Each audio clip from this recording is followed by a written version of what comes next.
Brigade Al-Qassam menyatakan telah melancarkan serangan mendadak terhadap pasukan pendudukan Israel.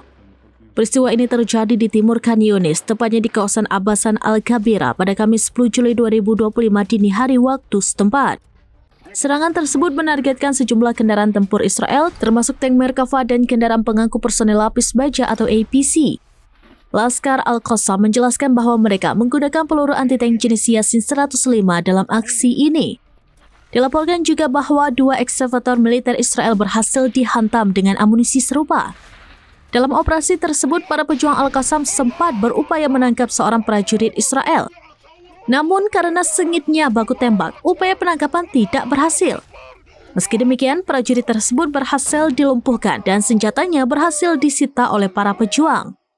Laskar Al-Qassam menambahkan bahwa insiden ini bukan kali pertama mereka beraksi di wilayah tersebut. 5 hari sebelumnya, sebuah tank Merkava juga berhasil diledakkan di lokasi yang sama. Kejadian ini memperlihatkan bahwa kegiatan perlawanan di wilayah timur Khan Yunis terus berlanjut.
Download Tribun X sekarang, menghadirkan lokal menjadi Indonesia.